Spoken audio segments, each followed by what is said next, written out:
Friends, நம்ம case ஆண்ட போகும்போது ஃபஸ்ட்டு கேஸ் ஸ்மெல் அடிக்குதா, கேஸ் எங்கேயாச்சும் லீக்கேஜ் ஆகுதான்னு ஃபஸ்ட்டு நம்ம பார்க்கணும். அதே மாதிரி டியூபை வந்து அவங்க கொடுத்துருக்க அந்த இன்ஸ்ட்ரக்ஷன்ஸை படித்து அதை வந்து சேஞ்ச் பண்ணிகிட்டே இருக்கணும். அதே மாதிரி கேஸ் ஸ்மெல் ஏதாவது நீங்கள் வந்துச்சுன்னா கேஸ் மெக்கானிக்கோ கேஸ் கம்பெனிக்கோ நீங்கள் கால் பண்ணி அந்த லீக்கேஜஸ்லாம் எதுவும் இல்லாமல் நீங்கள் பார்த்துட்டு அதுக்கப்புறமா நீங்கள் கேஸ் ஆண்ட போய்ட்டு நீங்கள் வேலை பாருங்கள்.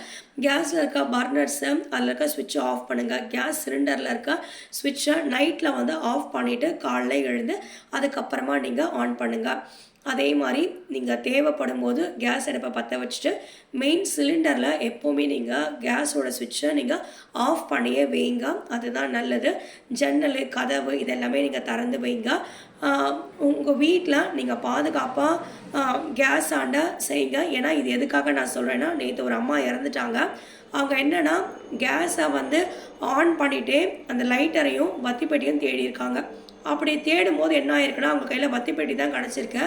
வத்திப்பெட்டியை பற்ற வச்ச உடனே அவங்களும் எரிஞ்சிட்ருக்குறாங்க. அவங்களை காப்பாற்ற வந்து அவங்க ஹஸ்பண்டும் எரிஞ்சிட்ருக்கிறாரு. ஸோ ஒரு உயிர் வந்து எவ்வளோ ஒரு நம்ம கவனமாக இருந்தாலும் கூட சில நேரங்களில் நாம் அதிகவனமாக இருக்கணும். ரொம்ப கவனமாக இருந்து நாம் கேஸ் ஆண்ட அடுப்பில் நம்ம வேலை செய்யணுன்றதை சொல்லிக்கிறேன். ஃப்ரெண்ட்ஸ், நான் இப்போது இந்த வீடியோ சொல்கிறது எதுக்காகனா, எல்லாருமே நல்லா இருக்கணும், சமைக்கிறவங்களும் நல்லா இருக்கணும், 100 வயசுக்கு மேலே நல்லா ஆரோக்கியமாக இருக்கணுன்றதுக்காக தான் சொல்கிறேன்.